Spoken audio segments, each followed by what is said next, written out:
Positively Muskegon. It's Andy O'Reilly. D-Day is coming up, and it's been a great thing to be in Muskegon, to be honest with you, to talk about all the reverence that we've got for our military, both past and present. You've got places like Final Approach, you've got the Silver Sides, you've got the Veterans Memorial Park, and one of the biggest attractions in Muskegon and most historic things we have is the LST 393. A couple old boys here, Lefty Johnson and his dad, are down here to talk a little bit about Rolling Thunder and their activities going on for D-Day this year down at the LST 393. Welcome, guys. Thanks for coming in. Thanks for having us. Yeah. Talk a little bit about Rolling Thunder. Tell me about Rolling Thunder and a little bit more about the organization. We're a veterans advocate group dedicated to the education of POW MIAs. That's from every war, past, present, and future. Our mission is to bring them all home.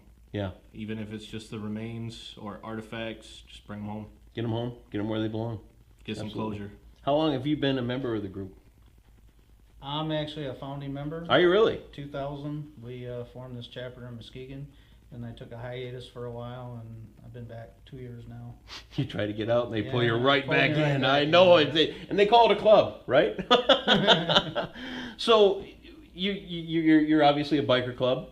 No, No? no. Veterans advocate group. Okay. It's a misconception that we are a motorcycle group or a motorcycle club. We are not. Most Okay. of our riders are, or most of our members are riders. Yep. But anybody that's willing to help vets and help the mission of bringing everybody home from past wars and just doing a good service for the community is more than welcome. You don't have to ride. You don't have to be a vet. Nothing. We're open to everybody. Help out. Even children. We have junior membership from 13 and up. Is that right? Up to 18, and then you become a full-fledged member. Awesome. Everybody knows about the leftover Vietnam vets, and you know it was so much more prominent. Is that still going on in some of the conflicts that we've seen since? Yes.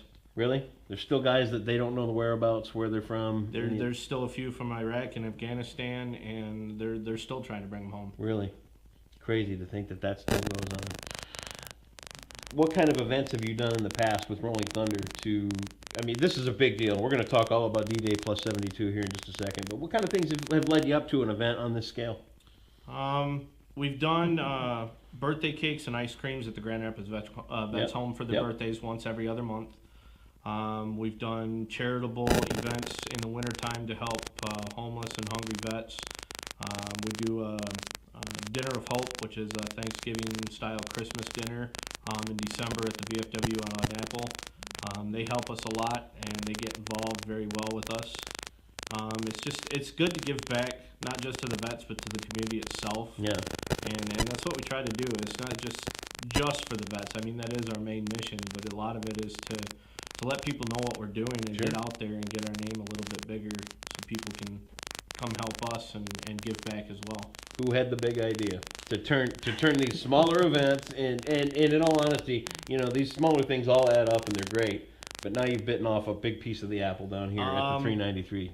Last year, actually 2 years ago, it started me, Sean Boomer, Adam Maycroft, and Damian Stryker. We're all sitting around a picnic table, having a barbecue, drinking a beer.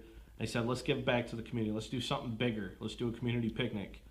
And we brought it to my dad's attention, and he said, well, the 71st anniversary of D-Day is coming up next year. Let's do something with the LST Mart Dock. Yep. And it just blew up from there, and we came up with D-Day plus 71. So that was the first year. That was the first year. What kind of attendance did you have? Over 1,000, under Really? 1,500. That's for a first year event. That's a pretty good turnout. How did it make you feel? Very good. Yeah? Good, yeah. Really good. And what have you carried over from last year that's coming back this year? Pretty much everything. Yeah? Pretty much everything. What are they going to see? Plus, we're adding. Well, we have, start things out, we have the Lions Club coming in with pancake breakfast. $5.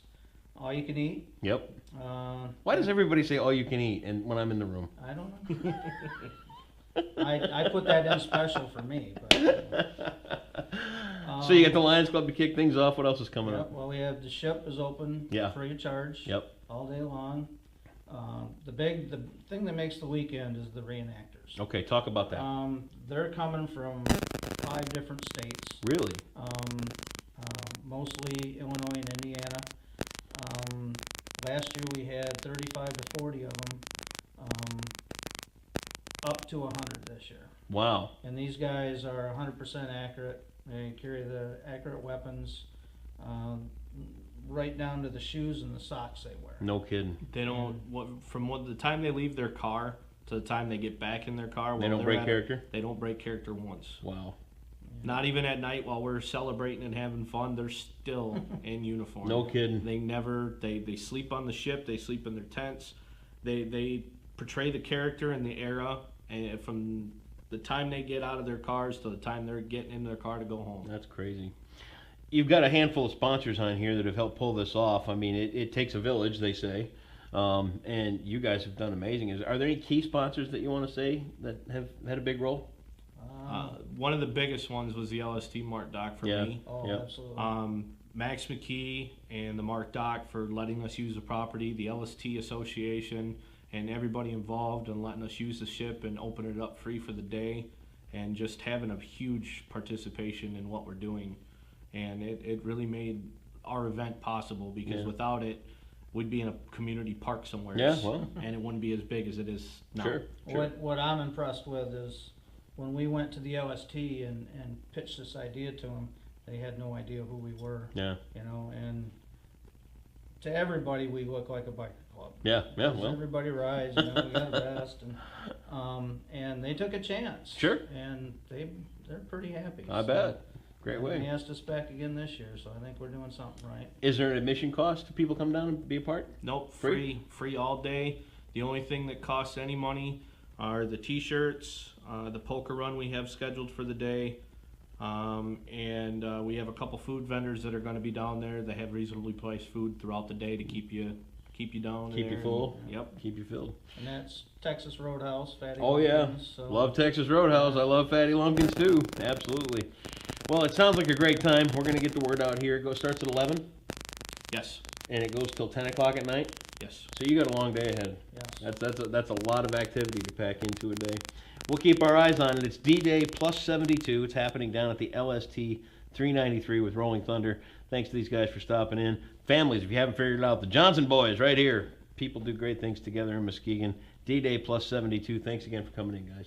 Thanks a lot. Thank-